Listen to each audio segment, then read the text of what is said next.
Assalamualaikum warahmatullahi wabarakatuh. Alhamdulillah nahmaduhu wa nasta'inuhu wa nastaghfiruh wa nu'minu bihi wa natawakkalu alaih wa na'udzu billahi min syururi anfusina wa min sayyiati a'malina may yahdihillahu fala mudilla lahu wa may yudlilhu fala hadiyalah.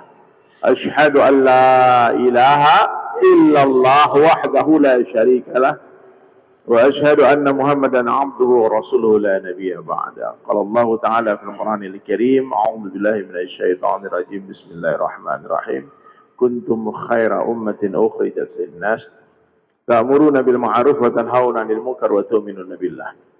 وقال النبي صلى الله عليه وسلم الدين يسر, agama itu mudah, atau kama qala Rasulullah sallallahu alaihi wasallam. Baik hadirin sekalian, pada sore siang pada Jumat ini kita bukan tausiah ya, kita ngobrol-ngobrol saja dengan Brother Khalid bin Walid. Oh, namanya Khalid bin Walid. Will Oates, nama asli beliau Wilhelm Oates. Kemudian beliau memutuskan untuk memeluk Islam 2 tahun lalu di awal pandemi. Nanti gimana ceritanya, apa yang mau ditanyakan boleh langsung saja. Yang mau bertanya silakan angkat tangan, Pak. Silakan angkat tangan yang bertanya. Boleh bertanya pakai bahasa Inggris langsung atau boleh bertanya pakai bahasa Indonesia, nanti diterjemahkan oleh Ustaz Syukur. Tafadhol, saya ada yang mau ditanyakan? Tafadhol. Silakan.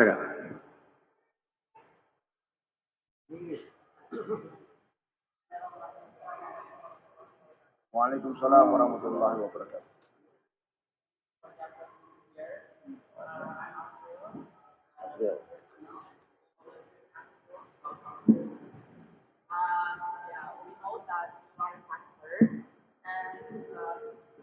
Okay, thank you. We know that you are a factor, and you come from a far country, and you come here in Indonesia. We are so proud to you, because mashallah, once again, you come here again to meet with your fan here in Indonesia. And my question is, what your reason to choose Islam or to be mu'allaf? Thank you. Antum terjemahin langsung. Ya.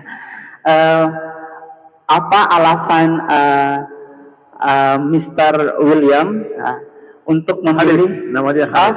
Ustadz Khalid untuk memeluk agama Islam? You know already answered the question, please. Okay. Yeah. Assalamualaikum warahmatullahi wabarakatuh. Waalaikumsalam warahmatullahi wabarakatuh. First, I'm happy to hear in Indonesia my brother Dar Suleiman and all my brothers here in the mosque.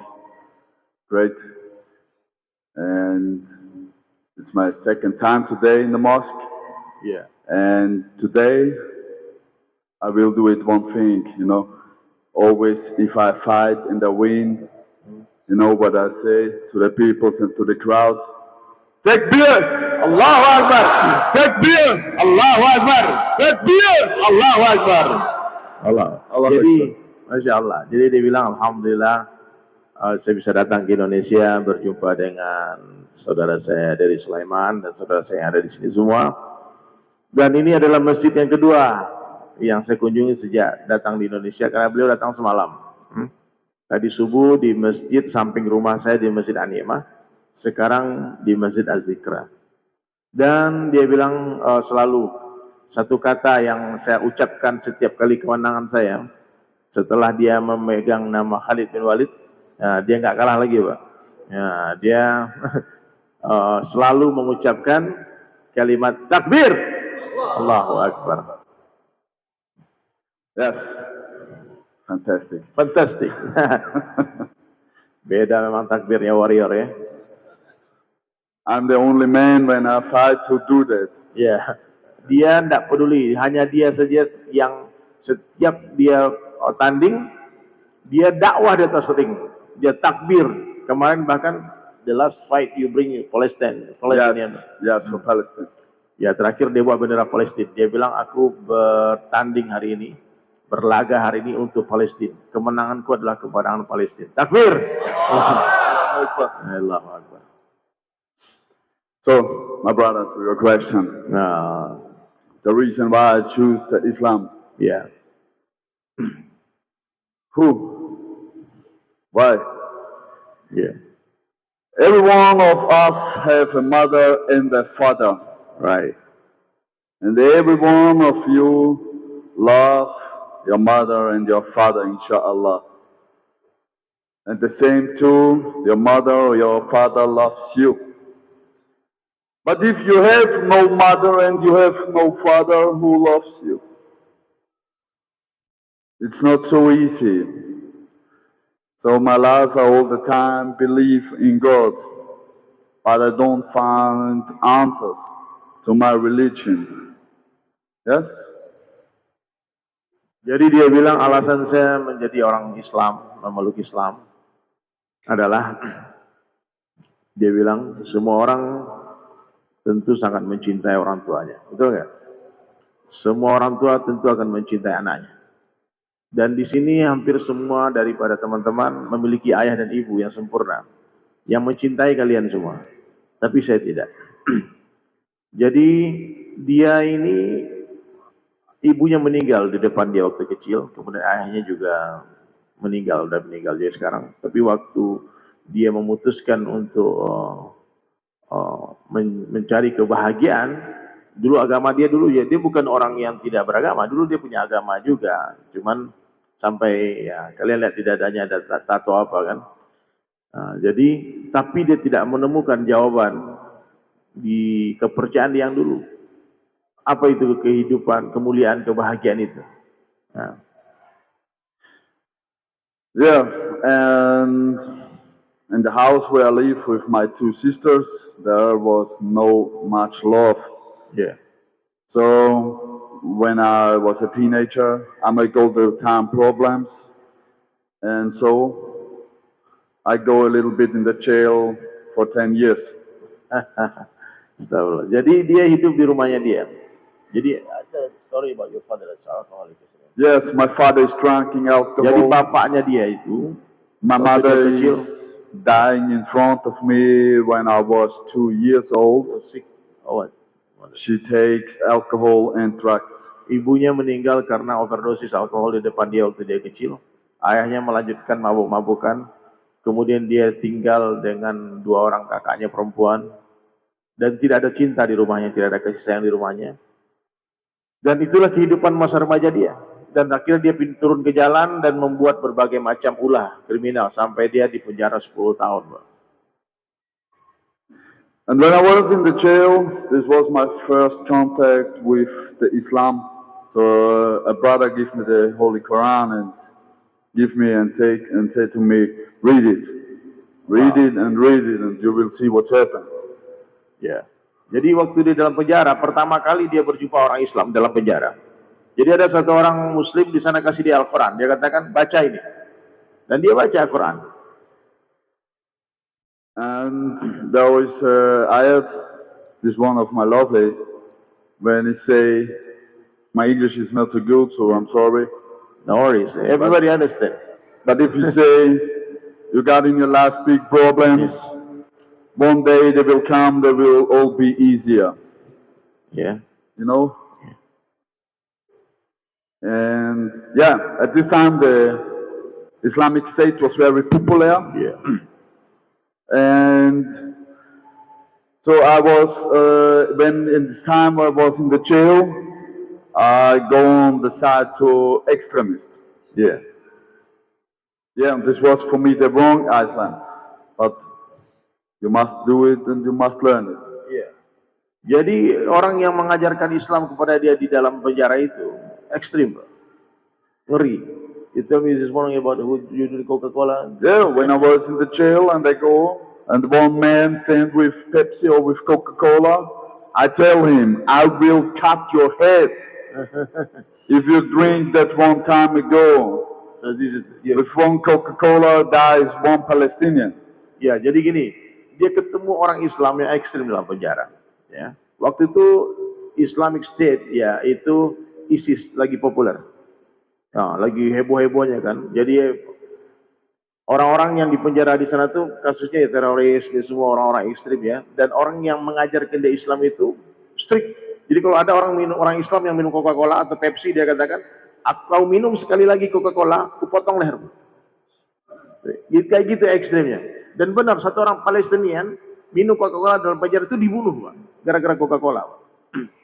Jadi setelah itu, after this I go from the jail out, yeah, and you don't like Islam because of I don't like Islam at this time. Jadi ketika dia melihat orang Islam itu ekstrim, dikit-dikit potong leher, dikit-dikit bunuh semua kan, akhirnya dia putuskan dia tidak tertarik dengan Islam. Dia meninggalkan Al-Quran yang dia pelajari, dia baca, dan dia bilang Islam itu tidak, agama tidak bagus. And many years later, I go with my wife. At this time, she was my girlfriend. Yeah. To St. Pölten. And we open a fight studio, a boxing studio. Jadi waktu dia lepas keluar dari penjara, waktu itu dia sama istrinya sekarang, waktu itu masih pacarnya, girlfriend. Jadi mereka bikin bisnis, bikin gym gitu, bikin tempat latihan bela diri, studio bela diri. And when I see how nice the parents to be her children, yeah, to my students, so my heart goes up, and I ask myself, maybe is this the real Islam? Jadi yang belajar di tempat dia itu, Pak, yang mendaftar kebetulan anak-anak orang Islam yang latihan bela diri di tempat dia. Dan itu orang tua Muslim yang datang mengantarkan anaknya. Itu dengan penuh akhlak yang luar biasa, anaknya hormat ke ibunya, ibu juga menungguin dengan orang tua dengan kasih sayang, dengan cinta. Dan dia melihat ini ada yang berbeda. Islam yang di dalam penjara yang dikit-dikit potong-potong leher itu, kemudian ini Islam yang penuh dengan cinta. Kemudian dia mulai berpikir, jangan-jangan ini yang Islam yang beneran, yang di dalam penjara itu nggak betul Islamnya gitu. Nah. Yes, and this is why then take the Shahada in the lockdown. Jadi berhubungan dengan itu pas lockdown kemarin, dan dia nggak kemana tuh, maka dia ambil syahadanya juga di dalam online. When online you make syahadah first time ya. Yes, I make it online. So, jadi syahadah pertama pakai Zoom, Pak. Takbir. Allahu Akbar. Jadi jangan remehkan di sosial media, Pak. Jadi bisa juga kita dakwah di sini ya, di sosial media. Dan complete the story about you fight with the Muslim fighter, you never win. Yes. This also I always fight versus Muslims, sometimes, not always. Yeah. And I lose. I all the time lose versus Muslims. They got other spirit. Jadi gini, dia ini nggak pernah kalah sebelumnya, Pak. Sebelum dia masuk MMA, dia tuh street fighter. Dia petarung jalanan. Wah, ngeri, Pak. Ini tangan, antum mau coba nanti coba sekali, Pak. Coba, Pak. Mau dibanting boleh, mau digebokkan sekali boleh. Ya, ini horor, Pak. Jadi, subhanallah, dia orang yang paling ditakuti. Satu hari dia bertarung dengan satu orang fighter Muslim, ya, dan dia kalah, Pak. Dan dia bingung, kenapa aku bisa kalah sama orang ini? Dan dia lihat ternyata dalam tatapan mata musuhnya orang Islam ini berbeda memang. Jadi kenapa dia bisa kalah itu membuat dia juga berpikir, aku harus belajar Islam.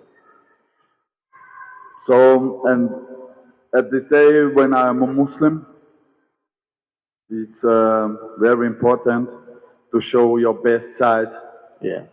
So maybe one person is standing on behind you and watching you and think, hey, it's a good Muslim. This is Islam. This is the truth, you know.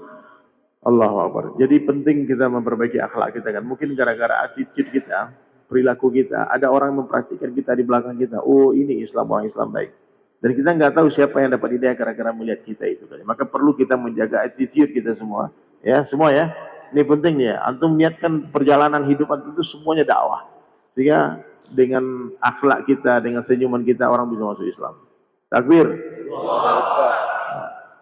Ada yang mau bertanya lagi boleh, Pak? Tahu nggak? Jadi alasan dia masuk Islam yang pertama dia datang dari keluarga broken home.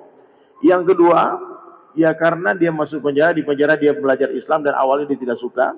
Terus yang ketiga alasan dia masuk Islam, dia bertarung dengan orang Islam nggak pernah menang. Berapa kali dia bertarung sama petarung? You remember the name who's fighter who yeah make you lost? Burak, Burak ya. Yeah. Burak Kitzlemak, Tarhan Ibrahimov. Yeah. And a lot of others. One of the Ahmadchum from Chechenian president. Jadi kalau dia bertarung sama orang Islam nggak menang-menang dia bingung nih apa rahasianya nih. Ternyata dilihat memang orang Islam ini punya kekuatan yang luar biasa dalam. Dan antum perlu tahu ya, juara dunia bela diri sekarang UFC semuanya itu orang Islam semua. Ya, Khabib Nurmagomedov tidak pernah terkalahkan ya, masya Allah. Khamzat Chimaev, masya Allah. Yeah, he will, but I say I have no time. What he said? I say, send me location. Send me location. Jadi kalau dia bilang mau berantem nggak, send me location. Kalau si Khamzat kan smash everybody ya. Kemudian Usman Kamaru nih semua. Jadi memang bela diri ini dikuasai oleh fighter Muslim dan itu juga jadi lahan dakwah. Berapa banyak orang dapat hidayah gara-gara melihat orang Islam bertarung. Termasuk beliau, Khalid adalah orang yang dapat hidayah gara-gara bertarung. Dia kalah sama orang Islam dan dia setelah itu berteman dengan komunitas fighter Muslim. Di sana dia belajar agama. Dan juga gara-gara ada orang tua yang mengantarkan anaknya pergi latihan ke tempat dia. Dan anak tadi cium tangan, bolak-balik ke orang tuanya sayang dia. Masya Allah. Jadi ini boleh Pak si Khalid ini, Masya Allah. Kalau dia ketemu orang tua cium tangan Pak. Ada bingung juga ini boleh cium tangan itu di mana? Jadi Allahu Akbar. Ada lagi yang mau bertanya silakan. 2 pertanyaan lagi. Silakan Ustaz.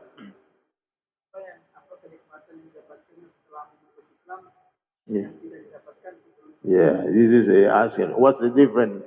Your life before Islam and up now. What's the difference? What do you feel now? So, as a Muslim, you feel other like non-Muslim. You look others like a non-Muslim. You hurt others like a non-Muslim. You are completely changed. Yeah. Jadi kalau orang jadi orang Islam itu kata dia, kita harus berbeda dengan non-Muslim. Semuanya hati kita berbeda, penampilan kita berbeda, kehidupan kita berbeda, cara bicara kita berbeda.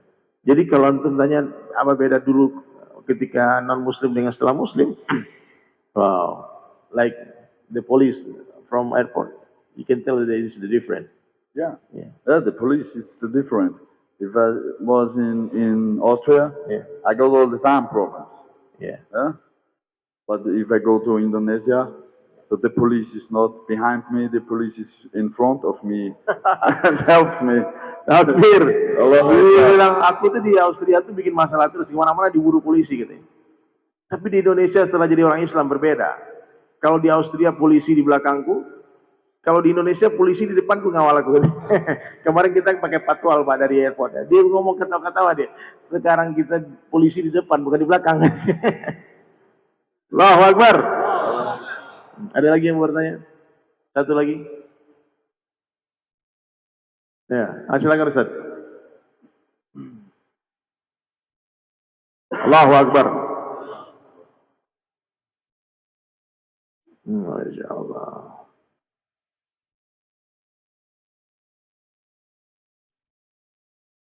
Silakan.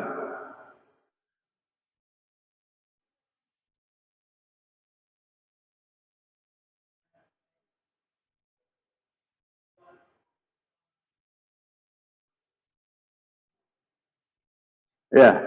What the purpose next? After this, what the purpose of your life? What you're planning after this? You continue fighting or you stop fighting or what? This is. Or maybe you move to Indonesia to learn in Azikra. Okay. First, I convert to Islam 2020, and at this time I say I stopped boxing. Boxing is not okay with Islam. And at this time I have always problems with my health all the time. Now I have big problems with my heart. I can't fighting now. It's impossible. So And my plan, I don't know. Allah is the best planner. What comes, comes. So I'm in Indonesia now. A dream comes true for me and my wife. And I say to my wife, maybe it's possible after the 3 weeks you must fly home alone. Maybe, inshallah. You must sell all what we have and then you come back to Indonesia. So this is what I say. Iya. Allah is the best planner, inshallah. Allah the best planning. Ya, saya nggak dengar dia ngomong apa 30 menit karena ada istrinya dia sama istri saya nyusul Pak dari hotel, maka dia telepon. Dia bilang, ini orang lagi live nelpon. Ya, tapi itulah kalau perempuan nelpon kita nggak boleh angkat Pak, bahaya nanti. Ya, mau Khalid mau siapapun kalau 01 nelpon harus diangkat. Ya. Menteri Dalam Negeri. Jadi, tahu nggak saya? Ini cerita nih. Anu bilang, dia sekarang lagi semangat belajar Al-Quran, ya. Maka misi banyak orang telepon saya Ustaz, minta Khalid untuk tampil di sini, tampil di sana, tampil di sini. Saya bilang no. Dia datang ke sini bukan untuk itu. Dia datang ke sini mau belajar agama. Saya mau ajak dia ke pesantren-pesantren. Saya mau ngajak Khalid ke madrasah jumpa ulama-ulama. Ya, ke sini bukan lagi cari duit, enggak. Kalau sekali fighting berapa dia bayar Pak? Ini mau $10.000 masuk kantongnya dia. Ya. Nah, tapi bukan for dunia, datang ke sini bukan buat fighting. Tapi kalau ada yang mau coba-coba, boleh send me location gitu ya. Ya. Dia bilang di mana, mau diadu di mana, ayo. Kalau mau tes coba silakan. Tapi intinya dia datang ke sini untuk agama. Jadi mungkin setelah ini kan besok saya ajak dia pergi ke Batam, ke Tanjung Balai Karimun, jumpa Habib Alwi, kemudian melihat suasana agama di sana. Setelah itu saya akan ajak dia ke Buya Yahya, ke Temboro. Mau ngajak dia ketemu Ustaz Abdul Somad mungkin insya Allah, mudah-mudahan ada waktu jumpa dikonekkan. Kemudian banyak selebritis yang mau ajak ketemu juga, tapi tidak penting Pak. Yang punya followers 20 juta, 30 juta bisa aja collab sama dia. Tapi saya nggak mau nanti kedatangan dia ke sini hanya fokusnya jadi dunia lagi. Nah, dunia ini sampah kan, nggak ada apa-apanya kan. Nah, jadi datang ke sini karena Allah, ya dia datang pakai biaya dia sendiri. Saya coba rayu-rayu, mau come ke Indonesia, tapi dia datang sendiri Pak. Mestinya orang kayak gini kita beliin tiketnya Pak. Ya, kita beliin tiketnya, kita siapin semua. Dan sekarang kalian semua dengar apa yang maksud hidup beliau di sini. Dan istrinya dia berhijab, meninggalkan pekerjaan dia yang gaji besar. Dia memutuskan untuk tidak bekerja, nggak apa-apa. Sekarang dia mulai bikin jilbab, jahit jilbab sendiri Pak, dijual Pak. Nah, dia tidak bercerita tentang kesusahan hidupnya karena dia sudah merasakan kenikmatan dalam Islam. Tapi saya sebagai sahabat beliau, ya saya berteman almost 2 years we know each other in Instagram ya. Jadi dari pertama masuk Islam tuh dia viral Pak, dia viral. Kemudian saya DM dia di Instagram, dia balas Pak, itu ceritanya. Nah, makanya followersnya Khalid itu I think is more than 50% Indonesian ya. Yes. Jadi followers dia paling banyak orang Indonesia Pak, karena sering live sama saya. Nah, apalagi sama Ari Untung juga pernah live, also sama Ustaz Fazli Karim di Cinta Quran dia juga pernah jadi bintang tamu. Jadi saya ajak beliau untuk berhubungan dengan komunitas-komunitas Islam di Indonesia. Dan Indonesia adalah tempat yang itu sampai dia bilang gitu. Mungkin saja dia 3 minggu di sini, tiket balik tanggal 22 Pak. Dan dia sudah bilang ke istrinya kemarin, bisa saja nanti aku tinggal di sini, kamu pulang duluan. Kamu pulang duluan ke Austria, jual semua barang kita, terus balik lagi sini. Takbir. Nanti dia mondok di sini, mau mondok di Temboro, mau mondok di mana, jadi santri aja Pak. Ya benar Pak, banyak artis-artis pengen jadi santri. Santri-santri jangan pengen jadi artis. Artis-artis pengen jadi santri, pengen jadi dai Pak. Jangan sampai ada dai yang pengen jadi artis. Ya, nggak ada kemuliaan di dalam dunia itu. Nggak ada kemuliaan di dalam jabatan, pangkat, harta, nggak ada. Ya, jadi kalau kedepannya, ya mudah-mudahan Khalid, I wish ya Allah is the best planner. Kata Allah sebaik-baik pembuat rencana. Ya Allah sebaik-baik pembuat rencana, dan mudah-mudahan ya kita berharap Khalid di sini ya bisa ngajarin kita gulat juga kan. Ya, siapa tahu nanti Ustaz Syukur dilatih jadi six pack juga. Ada lagi? Sudah. Baik, satu lagi teman-teman sekalian. Kami mungkin masih sekitar setengah jam sambil menunggu rombongan. Masih ada di ruangan Abdurrahman. Jadi teman-teman yang Allah gerakkan hatinya untuk memberi sesuatu hadiah kepada mu'alaf. Mu'alaf itu hasnaf yang 8. Dia berhak menerima zakat, ya. Apalagi dia tamu kita, Pak. Dia tamu, ya. Kalau antum mau memberikan ke dia langsung, ya itu hak dia jelas. Tapi kalau antum mau titip ke saya nanti untuk biaya perjalanan dia, hotel dia, tiket dia kemana-mana, saya akan sampaikan amanah itu. Ya, karena saya sudah bilang sama dia, selama kamu di Indonesia, no 1 rupiah, no $1 your money, you can spend your money for your food, for your accommodation, for hotel. Jadi kalau ada tamu, Pak, saya pernah 4 bulan di Hindustan, di India, khuruj, 1 rupiah pun uang tak boleh keluar, Pak. Kalau keluar dibalikin sama orang tempatnya. Dia marah, Pak.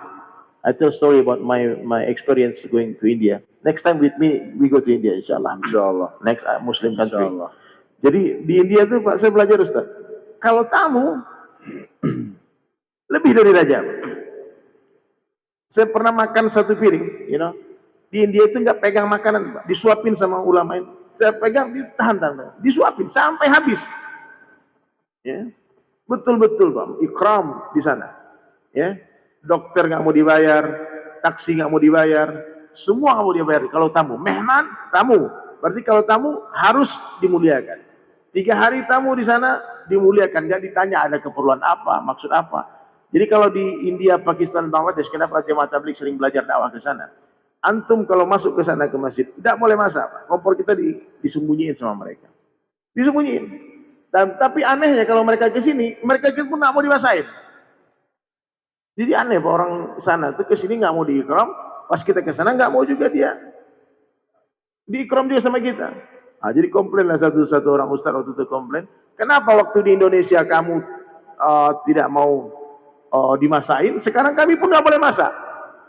Jawaban dia, waktu kami ke negaramu Indonesia, kami belajar jadi muhajirin yang baik. Muhajirin yang baik tidak menyusahkan orang Ansar. Sekarang, nah, waktu kami ke Indonesia, kami belajar jadi muhajirin yang baik. Tapi waktu kalian ke sini, kami belajar menjadi Ansar yang baik. Ansar yang baik tidak menyusahkan orang muhajirin. Jadi 2-0 kita kenapa? Nah, belajar dakwah ke sana ya. So I tell us about how to in Islam teach us about to make honor for your guests. Ya, ini penting Pak. Dia juga bawa Khalid, dia bawa donation ke sini. Dia bawa uang ke sini. Nanti dia akan datang ke pesantren-pesantren memberikan bantuan. Saya bilang okay, for donation you can spend your money, but for your food, for your drink, for hotel, for buying clothes, for semua, not your money. I have my money. Takbir, padahal nggak ada duit juga.